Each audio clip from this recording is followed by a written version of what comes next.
One of the most common questions we get asked as financial advisors is, what should I be doing with my next dollar? Should I be investing or paying off debt? How much should I be saving? There are so many questions around money and how to best optimize your personal finances, but there are also so many conflicting answers to the same questions. Because of this, we created an 8-step financial process that can help guide you along your financial journey. We call this process the Financial Waypoints. In today's video, I'll be going over the 8 steps of the Financial Waypoints and how to best improve your finances. Hello everyone, my name is Bryce Littler with Wealth Charter Retirement Planning. Our goal is to help simplify your finances and help you reach your financial goals. The first step of the Financial Waypoints is establishing a base emergency fund.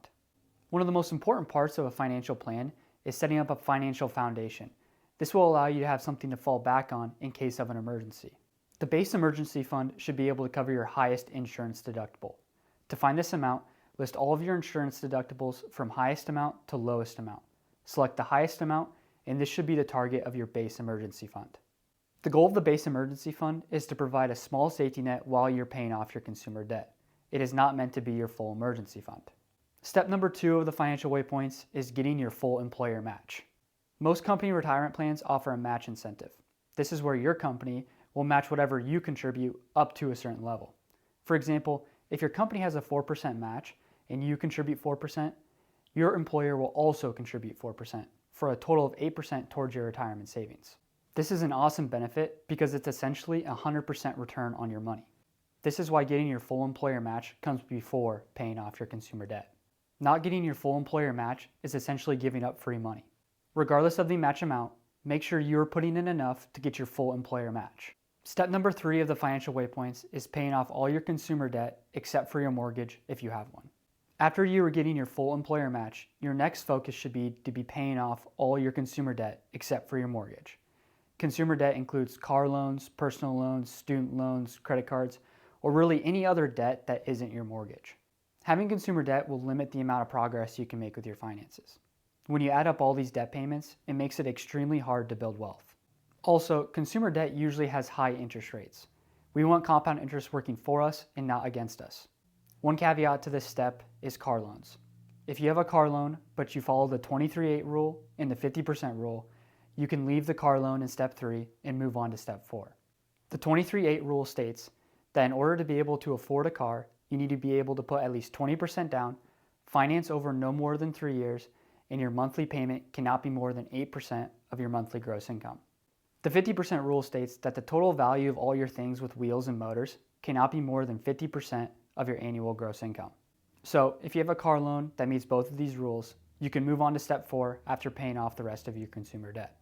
To pay off your consumer debt, use either the avalanche method or the snowball method. To use the avalanche method, list all your debts from highest interest rate to lowest interest rate. Pay all your minimum payments and apply any extra cash flow you have to the highest interest rate debt.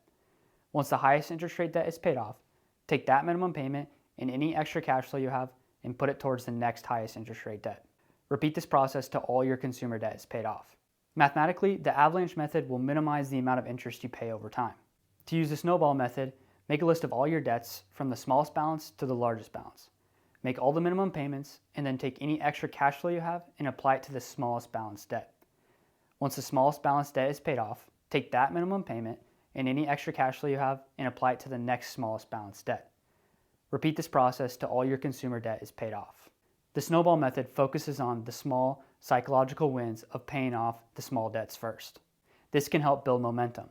Whether you choose to use the avalanche method or the snowball method, both routes will lead to you to becoming debt-free. Step 4 of the Financial Waypoints, build up your full emergency fund. Now that you've paid off all your consumer debt, it is now time to build your full emergency fund. Your full emergency fund should be between 3 to 6 months of expenses. For example, if your monthly expenses are $4,000, your emergency fund should be between $12,000 and $24,000. But how do you know whether to have an emergency fund of 3 or 6 months of expenses? If your income is predictable and your job is stable, your emergency fund could be 3 months of expenses. However, if your income can fluctuate, your emergency fund should be closer to 6 months of expenses. Now, if you feel more comfortable having a 6-month emergency fund, even if you only need 3, that is perfectly okay. The whole point of an emergency fund is to provide cushion between you and life's emergencies. Step 5 of the Financial Waypoints is saving for retirement.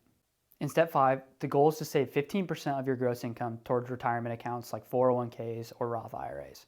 This percentage does not include any employer match or employer contribution. Saving 15% of your gross income over long periods of time will allow you to replace a substantial amount of your income in retirement. The sooner you start, the better, because you want to give compound interest the most amount of time as possible in order to work in your favor. Let's go over a quick example to show how powerful compound interest is. In this example, we'll look at 3 separate scenarios. Let's say person 1 starts at age 25. They have $0 saved, they save $250 a month, and they achieve an 8% annualized rate of return.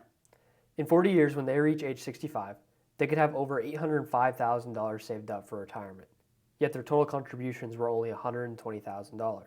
That means $680,000 of their total balance at age 65 came from growth alone. Now in the second scenario, let's assume person 2 waits just 10 years to start saving for retirement at age 35. But they decide they're going to invest double the amount that person 1 did at $500 a month compared to $250. They also start with $0 saved and achieved an 8% annualized rate of return. In 30 years at age 65, they could have over $704,000 saved for retirement. However, their total contributions were $180,000. So person 2 contributed $60,000 more than person 1 did, but ended up with over $100,000 less saved for retirement. Let's go over one more scenario. Let's say person 3 decides to wait to start saving until age 45, but they're going to save 4 times more than the person who started at age 25. So they'll be saving $1,000 a month compared to $250. They will also start with $0 saved for retirement, and they will also achieve an 8% annualized rate of return. In 20 years at age 65, they could have $569,000 saved for retirement. However, they contributed $240,000. So person 3 contributed twice as much as person 1, who started at age 25, but ended up with $236,000 less saved for retirement.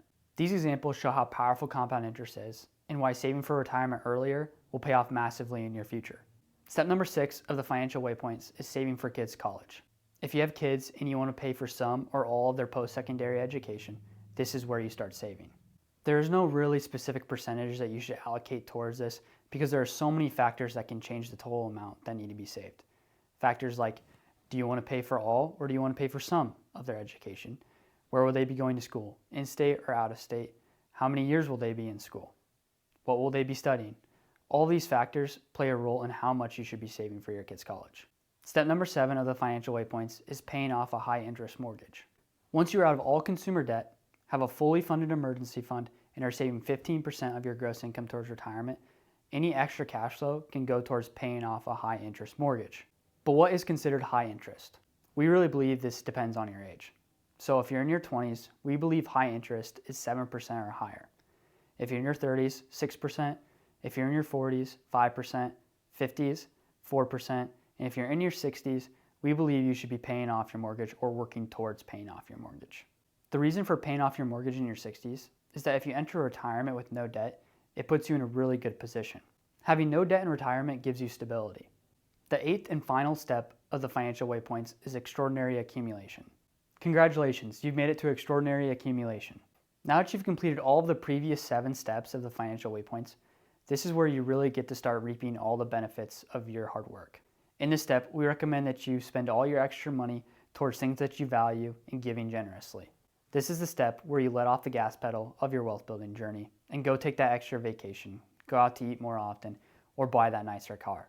I will include a link in the description where you can go download a free copy of the Financial Waypoints. If you found this video helpful and want to see more personal finance content like this, be sure to like and subscribe.